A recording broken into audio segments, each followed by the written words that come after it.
Hello, my name is Ned, and this is an episode of Put Me in Coaching. And in this episode, I'm going to talk about coaching, how coaching B team and challenger teams and scrim partners is different than coaching an LCS team. And you might be saying, well, duh, but I'll clarify some conceptions people have about coaching and why this video might have to be said to some people. So this idea came to me when I was watching a Richard Lewis video, and he was talking about coaching in CS:GO, and he highlights what he believes to be the two different coaching philosophies. And I think there might be more than two, but these two are certainly viable, and I've certainly seen them facilitate from other coaches. The first one being that you come in and um, you take these talented players who have specific strengths, and you play around their strengths, and you build the strategy and the team around their strengths and the style around their strengths, and you run with it. The second one being that you come in with a specific philosophy and idea of how you want to approach the game as a coach, and then you mold all this talent that whatever organization you're working for has given you with the players into that specific philosophy and idea of how you want to play the game. And I think while there are differences in coaching in general, I also think there's differences in coaching based on the scenario. I think that even the people who have a specific idea of how their players should approach the game would argue that depending on the scenario they were given, they should change at least some things. And so that's kind of what I'm going to highlight today with a B tier team, because I realized that, well, it is a pipe dream of mine to coach an LCS team. It's very unlikely that, for example, Steve Arneset of Team Liquid is going to be like, yeah, sure, Ned, come coach my team, even though you have no coaching experience, at least in a professional sense, and we've never seen anything more from you than a YouTube video. But it might be possible that I could get my foot in the door as an assistant coach or a coach of a B team for these or the scrim team for these organizations now that franchising has happened and the relegations isn't a thing. So, with that being said, I'll sort of highlight the differences now.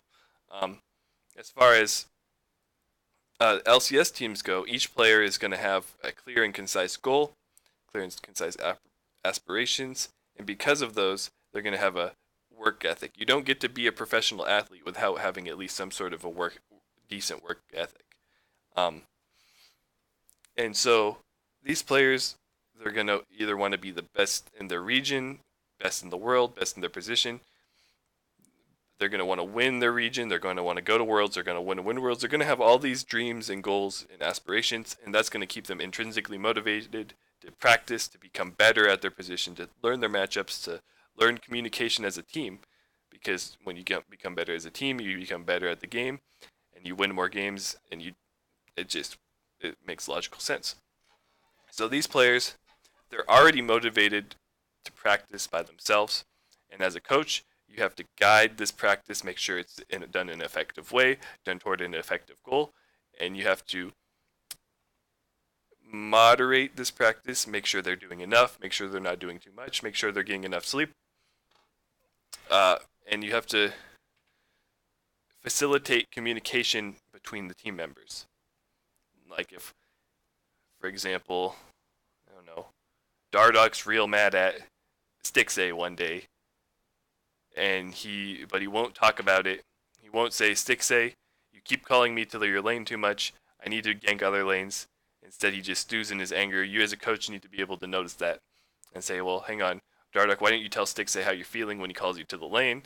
And Stixay, why don't you communicate to Dardock why you feel it's important that he comes to your lane at that time? Both players are heard. Both players can discuss their idea, right? So that's just something as a coach that you need to be able to do for these LCS players, because they're professionals. They're doing the rest on their own. They're already practicing hard. They're already working on their communication. Maybe they just not with the right guidance. And they already want to be the best that they can be. Now, being the best that you can be is not any different for these challenger tier players. The problem is they have different goals and aspirations besides that. almost unanimously, these challenger players are going to tell you. I mean, I'm assuming, but I think it's a fair assumption. They're going to tell you my goal is to become an LCS player and to be known in the scene, make a name for myself in the scene.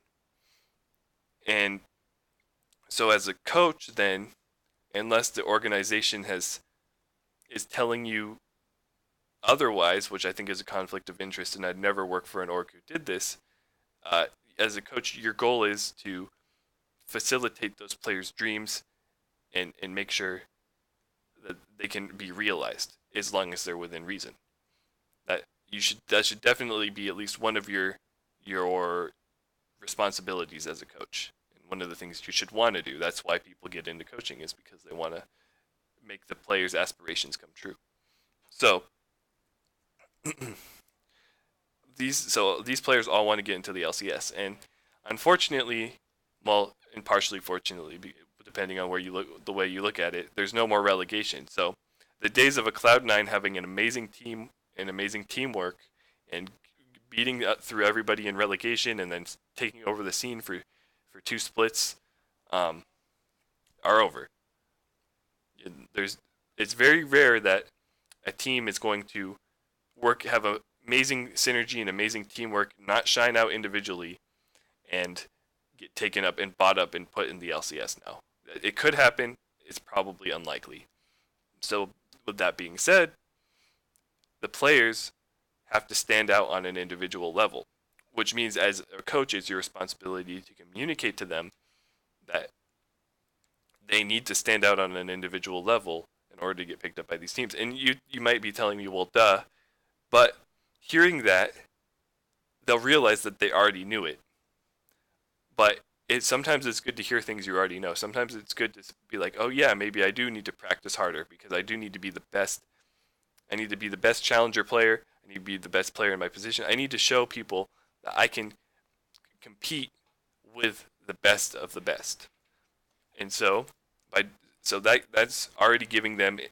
You're sort of instilling in them, or you're adding fuel to the fire of their intrinsic motivation to become better individually. And I'm sorry if you don't know what intrinsic motivation is, which I'm sure most of you do, but some of you might not.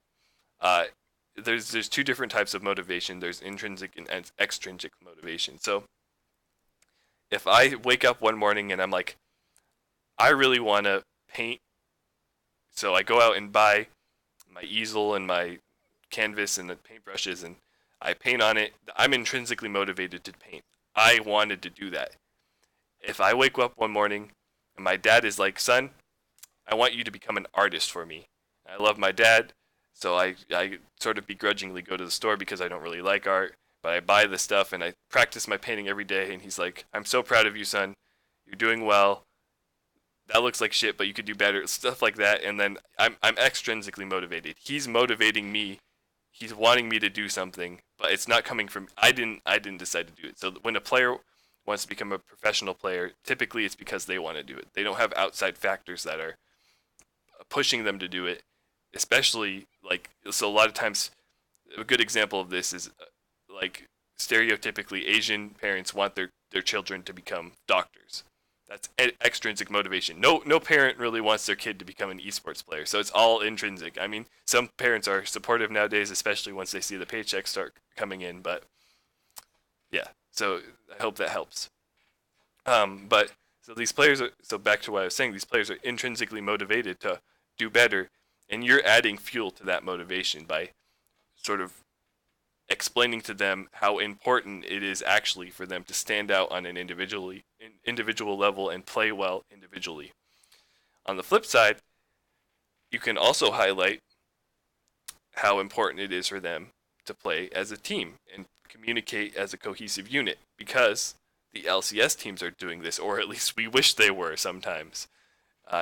Clearly the ones who do it well, they have better success than the ones who struggle with it. But helping a challenger team realize that communication and teamwork is key is good, because of course when you explain to them that it's a skill set that you're going to have to learn when you go into the LCS, and by you having it already, you become a more desirable candidate. What do I mean when I say this? Well, a lot of times, at least when I think of challenger teams or B teams, I think of a bunch of top 100 shitty challenger players that get smashed together as a team, and then they play like solo Q stars the whole time, and then they get shit on by these LCS teams because the LCS teams are communicating with each other and have years of synergy and practice and stuff behind them, as well as being in tip-top professional shape because they practice and play every single day because it's their job. So when you help the players understand that as a professional LCS player, you have to have this skill and you're going to have to learn it anyway, why not just learn it now and begin practicing it now so you become a more desirable asset to teams in the future?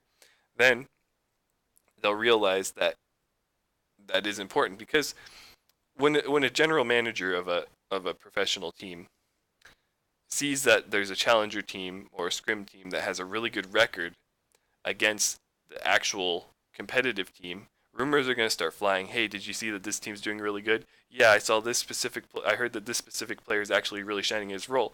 And then as the team makes a name for itself, the individual players begin to make a name for themselves, and they become desirable as talent to be scouted for in the future. And so, how does this benefit myself as a coach and benefit the organization as a whole? Well, I think the logic is pretty straight and parallel. The fact that the players are getting better individually because they realize that that's how they're going to get picked up by another team, and then they're getting better as a team because they realize that that's a desirable trait by an LCS team, means that they're already incorporating this work ethic that the professionals have and teamwork that the professionals have into their game, which is going to give them an edge on the other teams. So with that being said, their success will look good for me and will look good for the organization, because when the B team for an LCS team is scrimming against an LCS team, if the B team is better, it's going to force the LCS team to be better, because obviously having better practice partners is going to make you better players. So I think that's all I have to say on the topic. Thanks for watching, and bye.